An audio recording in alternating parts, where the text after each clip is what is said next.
Prana, mana, light, energy. These are all the same idea. These are all different words for the same idea of the force which one requires to interact with other segments of the soul. Now, every soul is basically the heart of everything that exists in creation. A soul exists here, a soul exists there, and to varying magnitudes, it is true to itself. It is one with itself. And to varying degrees, it is enlightened. Every soul has a certain degree of time to go, of space to go, until it truly accepts itself for what it is, infinity, until it truly realizes itself as being a part of that which always has been. And that is why the relation between souls can be complicated. Because even though every single soul, whether it be in a material atom, a human sentient being, an animal, a gravitational force, or a planet, all these different souls, they are basically the same thing. So how it gets complicated is that every single one of these kinds of souls and more are at different magnitudes. There are different relations to time because they have not developed to the same degree in time because of the choices that these different souls have made. Time itself is what divides them.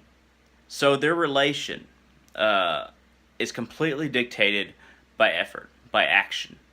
And we can only imagine that sentient beings have the ability to act towards other souls, whatever degree they're at, whether it be material, whether it be the sun's energy, whether it be an atom in a rock, whether it be a gravitational force.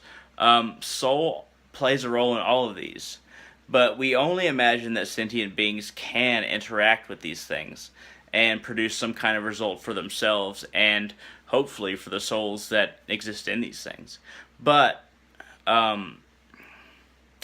that doesn't mean that the energy is easy to transfer. The energy that is transferred from one soul to another, it has to be one-pointedly concentrated toward the goal that is achieved.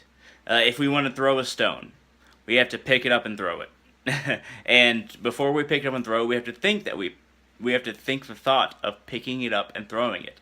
And once we do that, then the action is complete and we've interacted with another soul. And these interactions, even something as small as that, they make up time. But time is really an illusion. So time is the division between the interaction of souls, with the assumption that eventually all souls will be beyond time because they will have interacted to such a degree that they all have ascended to the same level of infinite expansion. And what we have to practice as individuals who can understand soul, who can understand the division of soul and what we need to do to get to a higher level of realization, to expand our own soul, to increase our own soul's magnitude. What we have to understand is that there is no isolation in the ultimate sense between ourself and everything else. We can't hold selfish desires just so that our soul can achieve something that is above every other soul. And really, the problem is that we assume that our ego is our soul, that our ego is the thing that we have to further, that the desires of our ego and the wants are our very being of fulfillment in the material sense is the thing that needs to be furthered. But it's not. It's the thing that must be combated.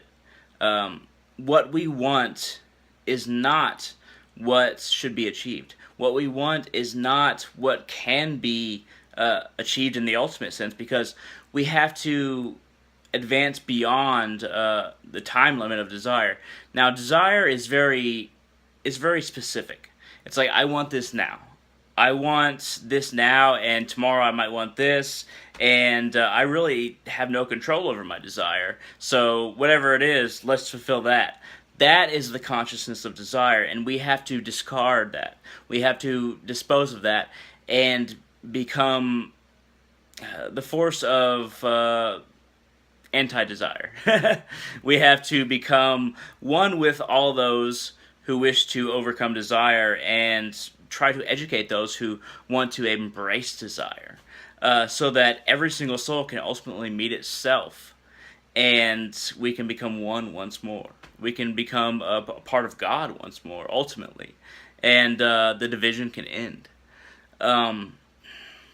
Now, it's not easy to see soul in the average world, in the common man. It's not easy to see the connection between all things.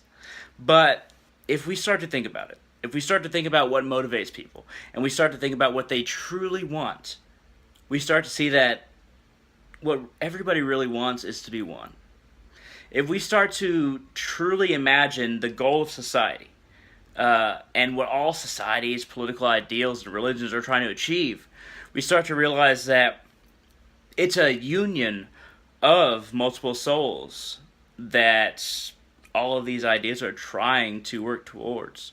And it is only the frustration of people not accepting that other people have different ideas that allows evil to exist. The only reason evil exists is the frustration that someone besides yourself doesn't define infinity, doesn't define soul, doesn't define union as you do.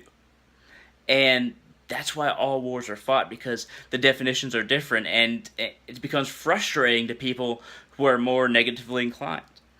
And if we can work past that, if we can get those people to see past their own definitions and see that all the definitions are one, then we can both increase as a person, as a soul towards union, and help others to increase towards that union.